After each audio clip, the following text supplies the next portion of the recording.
Good afternoon friends.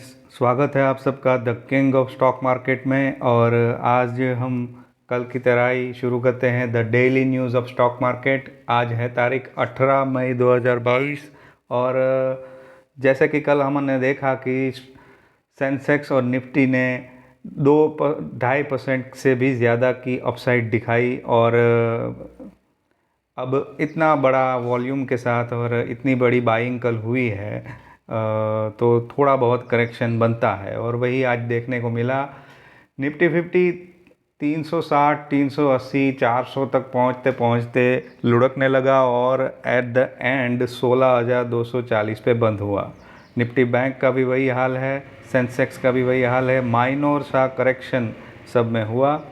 और अगर हम ग्लोबल सिनेरियो देखें तो भी SGX निफ्टी भी वो थोड़ा सा वीक दिखाई दे रहा था। बाकी अदरवाइज दूसरे यूरोपियन और एशियन मार्केट्स में हल्की सी अपसाइड दिखाई दे रही थी।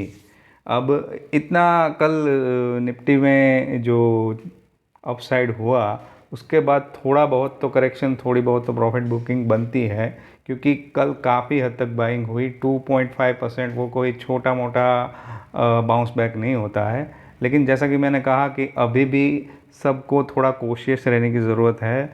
मार्केट का एक कंटिन्यूअस क्लियर साइड तय हो जाए उसके बाद ही आप लॉन्ग टर्म का व्यू या शॉर्ट टर्म का व्यू या स्विंग ट्रेड का व्यू, कोई भी व्यू बनाएं, अगर वो डाउन साइड का है या अप साइड का, लेकिन आपके माइंड में क्लियर होना चाहिए कि अब इसकी डायरेक्शन चेंज हो रही है। ठीक है, तो जब तक चेंज नहीं होती है तब तक थोड़ा कॉशियस रहने की ज़रूरत है। अब बात करते हैं कौन सा सेक्टर आज ये जो थोड़ा बहुत स्लाइड करेक्शन हुआ उसमें कौन सा स्टॉक कैटेगरी में थोड़ा बहुत करेक्शन देखने को मिला। तो उसमें सबसे पहले है PSE 1.73%, इंफ्रा और एनर्जी और IT और बैंक और मेटल में आपने कल देखा 6% से भी ज़्यादा की अपसाइड हुई। अब इतना बड़ा बुलिश ट्रेंड चल रहा हो जिसमें उसमें थोड़ा बहुत तो प्रॉफिट बुकिंग बनता है और यही चलता है स्टॉक मार्केट में। सेंसेक्स की चाल ही यही है कि 2 कदम आगे बढ़ाते हैं, फिर 1 कदम पीछे ले लेते हैं, फिर 2 कदम आगे बढ़ाते हैं। ऐसे ही सेंसेक्स 1000 से लेके आज 60,000 तक पहुंच गया है। तो थोड़ा बहुत प्रॉफिट बुकिंग सब करके वापस दोबारा अपने फेवरेट स्टॉक्स को, अपने फेवरेट सेक्टर को दोबारा बाय करते हैं। यही पूरा स्टॉक मार्केट का गेम है। और जो भी जिसे हम सेफ़ कैटेगरी कहते हैं, सेफ़ सेक्टर्स कहते हैं, वो FMCG और कमोडिटी, जो कि थोड़े बहुत दिनों से वो भी डाउन ट्रेंड चल रहा था, उसमें थोड़ा सा क्योंकि कुछ सेफ़ इन्वेस्टर्स हैं वो ऐसे माइनर करेक्शन में भी प्रॉफिट बुकिंग करने के साथ साथ थोड़ी बहुत बाइंग कर लेते हैं, क्योंकि FMCG और कमोडिटी थोड़ा सेफ़ है। और ऑटो फाइनेंस सर्विस वो बहुत ज़्यादा नहीं गिरे, या यूँ कहें तो 1.70, मतलब ये कोई गिरावट इसे नहीं कह सकते हैं।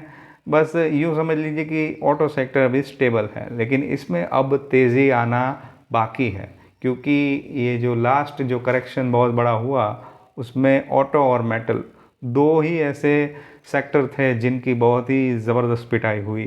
तो अभी भी इसमें पिक्चर बाकी है, आप वेट एंड वॉच कीजिए। और अगर किसी भी अच्छे ऑटो स्टॉक्स में आपने इन्वेस्ट किया है तो इन्वेस्टमेंट बनाए रखें। और अगर मान लो थोड़ा बहुत करेक्शन होता है तो उसमें काफ़ी, अगर आपके पास एडिशनल इन्वेस्टमेंट है तो ज़रूर कीजिए। और बात करते हैं आज के टॉप गेनर्स और टॉप लूज़र्स की। अब जाहिर सी बात है थोड़ा सा करेक्शन हुआ तो टॉप लूज़र्स की हम पहले बात करेंगे। पावर ग्रिड, जो कि काफ़ी भाग चुका था, बहुत ही ज़बरदस्त स्टॉक है। इसमें अगर छोटा मोटा करेक्शन आता है तो वो एक अपॉर्चुनिटी के रूप में देखना चाहिए आपको। पावर ग्रिड में अगर छोटी सी भी करेक्शन आती है तो इन्वेस्टमेंट करना बनता है। वहीं दूसरा BPCL, टेक महिंद्रा का रिज़ल्ट आया जो कि काफ़ी अच्छा था, उसके बावजूद भी क्यों इसमें करेक्शन हुआ वो एक सोचने वाली बात है। Otherwise Tata Motors, Apollo hospital and SBI, इन सब में माइनर 2%, 2.5% की आपको डाउन साइड देखने को मिली। अब बात करते हैं टॉप गेनर्स की। ऐसा नहीं है कि सबके सब शेयर्स डाउन थे, क्योंकि मैंने जैसा कि मैंने कहा कि माइनर प्रॉफिट बुकिंग थी, इसलिए कुछ स्टॉक्स ऐसे भी थे जो बढ़ रहे थे। अब उसमें पहला है टाटा कंज्यूमर। आपने देखा होगा कल टाटा कंज्यूमर पूरी तेज़ी थी मार्केट में, तब वो थोड़ा बहुत स्टेबल था, इसलिए आज उसमें थोड़ा सा बाइंग का लोगों का रुझान दिखा। और श्री सीमेंट, अब उसके कुछ ही टाइम में अर्निंग्स आने वाले हैं, और जैसा कि आपको मालूम है कि कुछ इनसाइडर्स होते हैं, कुछ म्यूचुअल फंड्स के जो सीनियर्स होते हैं, उनको पता होता है कि इसकी प्रॉफिटेबिलिटी बढ़ने वाली है या कम होने वाली है। उस हिसाब से जितना हो सके पहले इसको बाय कर लेते हैं, ताकि जब रिज़ल्ट आए तब उसका बेनिफिट, अगर स्टॉक अपसाइड जाता है तो उसका बेनिफिट उनको मिले। और सिमिलर चीज़ रिवर्स में भी होती है। अगर मालूम पड़ता है कि इस बार अर्निंग में कुछ ज़्यादा एक्सपेक्टेशन नहीं है, तो वहीं अर्निंग की रिलीज़ डेट से कुछ ही दिन पहले आपको उसमें थोड़ा डाउनफॉल दिखाई देने लगता है। मतलब कि आपको थोड़ा समझ लेना चाहिए कि इसमें कॉशियस रहने की ज़रूरत है, शायद रिज़ल्ट अच्छे नहीं आने वाले हैं। और बात करते हैं बाकी शेयर्स जिसमें आज थोड़ा सा पॉजिटिव मोमेंट दिखा। Hindustan Unilever, ultra cement, Cipla और अदानी पोर्ट्स। अदानी पोर्ट्स तो आपको पता है 900 तक पहुंच गया था, और फिर ये करेक्शन हुआ तो लुढ़क लुढ़क के 700 तक आ गया था। अब उसमें धीरे धीरे अपसाइड देखने को मिलेगी। अदानी पोर्ट भी एक काफ़ी बेहतरीन शेयर है। वैसे सभी अदानी के जितने भी शेयर्स हैं वो बहुत ही बूम कर रहे हैं, बहुत ही बुलिश हैं। तो आप लोग इसमें जिसमें भी इन्वेस्ट करें, एक लॉन्ग टर्म व्यू रखें, क्योंकि वॉलेटिलिटी का पूरा माहौल है। तो सेफ इन्वेस्टर्स पूरी तरह से छानबीन करके ही आगे बढ़ें।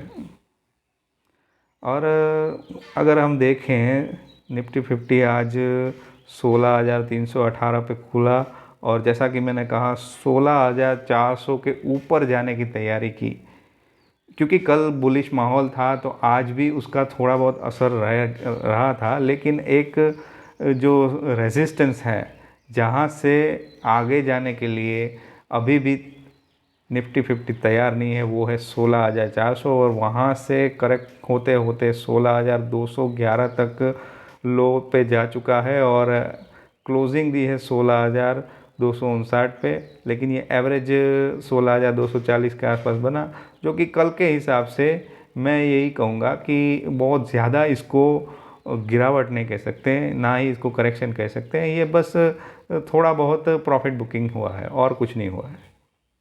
और अगर चार्ट पे हम देखें तो जैसा कि आपको कल दिख रहा था, निफ्टी 50, हाँ निफ्टी 50 कल पूरी तरह से बुलिश था, लेकिन आज थोड़ा बहुत प्रॉफिट बुकिंग आप जैसा कि देख सकते हैं। ये लास्ट रेड कैंडल थोड़ा सा प्रॉफिट बुकिंग हुआ, 16,400 तक की वीक बनाई, और फिर 16,240 पे बंद हुआ। लेकिन कल मुझे लगता है कि थोड़ी पॉजिटिविटी आगे कंटिन्यू हो सकती है। लेकिन इसमें ये भी एक चीज़ देखने लायक है कि कल वीकली एक्सपायरी है, तो जिन जिन ने भी अपने ऑप्शंस हैं उसको एक्सपायर करने हैं, तो उस हिसाब से मार्केट में वॉलेटिलिटी कल कायम रहेगी। कल शायद अपसाइड भी देखने को मिले, और या फिर शायद रिवर्सल भी देखने को मिले। रिवर्सल में 16,000 जो है, जिसके ऊपर निफ्टी ने दमदार एंट्री करके 16,000 आज 400 तक पहुंचने की कोशिश की, वो जो 16,000 का सपोर्ट है वो मुझे लगता है कल नहीं टूटता है। और अगर टूटता है तो लास्ट में 15,750 का सपोर्ट लेवल हमको देखने को मिल सकता है, जहाँ तक निफ्टी पहुंच सकती है। लेकिन यही माहौल कंटिन्यू रहा, ये पॉजिटिविटी का माहौल कंटिन्यू रहा, तो 16,600 तक की भी आगे अपसाइड हमको कल देखने को मिल सकती है। ये पूरा का पूरा कल डिपेंडेंट है, वीकली एक्सपायरी है, और काफ़ी स्टॉक्स के रिजल्ट्स भी आने वाले हैं। तो अभी थोड़ा अनसर्टेनिटी का माहौल है, देखते हैं कल क्या होता है। अगर हम ओवरऑल निफ्टी की बात करें तो राउट मोबाइल, हाँ राउट मोबाइल में आज 14% की गिरावट देखने को मिली। इसे कहते हैं टॉप लूज़र। और टॉप लूज़र ऐसा नहीं होता है कि उसमें से लोग भाग रहे हैं या फिर उसमें कुछ भयानक गिरावट आ गई है। देखिए, स्टॉक मार्केट में ऐसा होता है कि जो आज हीरो है वो कल ज़ीरो बन जाता है, और कल जो ज़ीरो होता है वो आज हीरो बन जाता है। अभी कुछ टाइम से राउट मोबाइल अप साइड दिखा रहा था, 1400-1500 तक पहुंच गया था। तो अब उसमें दमदार आज प्रॉफिट बुकिंग दिखी, क्योंकि जो लोग काफ़ी टाइम से इसको होल्ड करके बैठे हैं और उनको लगता है कि हाँ, इसका ऑल टाइम हाई या फिर जितना हमने एक्सपेक्ट किया था उतना प्रॉफिट मिल गया है, और अगर उनके पास स्टॉक का अच्छा खासा क्वांटिटी हो और वो सेल कर दें, तो फिर करेक्शन उसमें आता है, वो जो परसेंटेज होता है वो बहुत ही बड़ा होता है। जैसा कि हमने राउट मोबाइल में देखा, 14% से भी ज़्यादा की गिरावट, और कुछ ही टाइम पहले इसमें 15% से भी ज़्यादा की अपसाइड देखने को मिली। तो जैसा कि मैंने कहा कि कोई अप जाता है तो कोई डाउन, उसको आना ही पड़ता है, क्योंकि जो गैप होता है वो फील करके वो दोबारा अपसाइड की ओर निकल पड़ता है। अब बात आती है दूसरे स्टॉक की, Muthoot cap.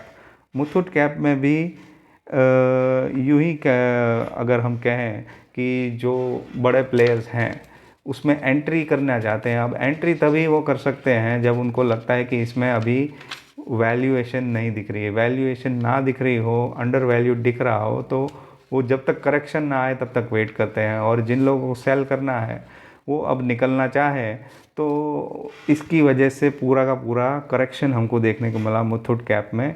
Otherwise Muthoot cap बहुत ही शानदार शेयर है। आप इसमें लॉन्ग टर्म प्रोस्पेक्टिव्स के हिसाब से फ्रेश इन्वेस्टमेंट कर सकते हैं।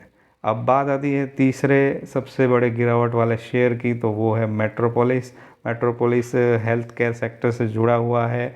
अब आपको मालूम ही होगा कि मार्च महीने में एफआईआईज़ ने इसमें काफ़ी बड़ा हिस्सा मतलब काफ़ी बड़ा स्टेक खरीदा था, जिसकी वजह से इसमें बहुत ही तेज़ उछाल आया था। 9% से सीधा 14% का मार्च महीने में मेट्रोपोलिस में एफआईआईज़ ने इन्वेस्टमेंट किया था, जिसकी वजह से ये स्टॉक काफ़ी भाग गया था। इसकी वजह से आज इसमें बड़े प्लेयर्स की थोड़ी प्रॉफिट बुकिंग दिखाई दी, जिसकी वजह से 9% से भी ज़्यादा इसमें गिरावट देखने को मिली। अब स्टॉक मार्केट अप हो या डाउन हो, कुछ स्टॉक जो जिनको खिलाड़ी कहते हैं वो अपर सर्किट लगा के ही रहते हैं, या फिर जो जिसमें कुछ ना कुछ इन्वेस्टर्स को या फिर ट्रेडर्स को दम दिख रहा हो, वो मार्केट से ज़्यादा रिलेट नहीं करते हैं, वो उसमें इन्वेस्ट तुरंत ही कर देते हैं। मतलब रोज़ कोई ना कोई तो अपर सर्किट लगाता ही है, या बहुत ही बड़े वॉल्यूम के साथ जिसमें ख़रीदी होती है, जिसका प्राइस बहुत ही अब जाता ही है। वैसा ही देखने को मिला आज हमें ओरिएंट बेल में। अब ओरिएंट बेल में जो कि एक सिरामिक टाइल्स के रिलेटेड बिजनेस है, उसमें आज इतनी ज़बरदस्त तेज़ी ये करेक्शन के माहौल में भी इसलिए देखने को मिली क्योंकि Q4 के उसके रिजल्ट्स में 100% से भी ज़्यादा प्रॉफिट दिखाई दिया। अब ऑलरेडी ये शेयर काफ़ी करेक्शन के मोड में था, और ऊपर से इतनी अच्छी पॉजिटिव न्यूज़ आई, जिसकी वजह से आज ओरिएंट बेल में काफ़ी भारी मात्रा में बाइंग शुरू हुई, जिसकी वजह से आज उसमें अपर सर्किट लग गई। दूसरा वैसा ही बिजनेस है Irish business service, IT sector से जुड़ा हुआ। अब इसमें इतनी तेज़ी क्यों आई? 1-2 दिन पहले इन्होंने अनाउंसमेंट किया था कि इन्होंने नया लिटिगेशन मैनेजमेंट सिस्टम लॉन्च किया है, जिसकी वजह से कंपनी की जो जीएसटी लिटिगेशन की रिक्वायरमेंट है कॉरपोरेट वर्ल्ड की, उसमें हम एंट्री मारने जा रहे हैं। अब ये एक पॉजिटिव न्यूज़ है, जिसकी वजह से इनके सेल्स में, इनके प्रॉफिट में आने वाले फ्यूचर में इन्वेस्टर्स को कुछ दम दिख रहा हो, तभी इसमें बाइंग आज हमें ज़बरदस्त देखने को मिली। 15% से भी ज़्यादा अब गया। और तीसरा सबसे बड़ा प्लेयर था सुदर्शन कैम। सुदर्शन कैम में कुछ नहीं था, काफ़ी टाइम से वो कंसोलिडेट कर रहा था। मतलब कि अब एक जगह होती है, एक प्लेस होता है जहाँ पे लगता है कि बस अब इससे नीचे ये नहीं जा सकता, और तुरंत ही वो जो प्राइस देखने को मिल जाती है ये बड़े प्लेयर्स को, तो वो तुरंत ही टूट पड़ते हैं। और वैसा ही देखने को मिला सुदर्शन को, उसकी वैल्यू 490 480 के आसपास की बहुत ही फेयर वैल्यू जिसे कह सकते हैं, तो वहाँ पे आज काफ़ी ख़रीदारी देखने को मिली। वॉल्यूम अगर आप देखें तो 30 लाख से भी ज़्यादा का वॉल्यूम में बाइंग हुआ, इसलिए आज ये शेयर अपर सर्किट लगा के चला गया। तो ऐसा ही होता है दोस्तों, स्टॉक मार्केट में कौन सा स्टॉक किस प्राइस पे लेना वो सबसे ज़्यादा मैटर करता है, तभी आप अच्छे रिटर्न्स पा सकते हैं। और कल के लिए मैं बस यही कहूँगा कि शुरुआत में थोड़ा कोशिश रहिएगा, क्योंकि अभी आज की जिस तरह से माहौल था, कल अपसाइड और डाउन साइड दोनों साइड के चांसेस हैं। मेरा पॉइंट ऑफ व्यू है ये कि पॉजिटिविटी कल शायद कंटिन्यू रह सकती है, क्योंकि निफ्टी 50 16,000 और 16,250 जैसे दो अच्छे लेवल्स को ऑलरेडी ब्रेक कर चुका है। आज बस थोड़ा सा करेक्शन था, लेकिन थोड़ा कॉशियस रह के कल अपनी अपनी ट्रेडिंग को और इन्वेस्टमेंट की जर्नी को आगे बढ़ाइएगा।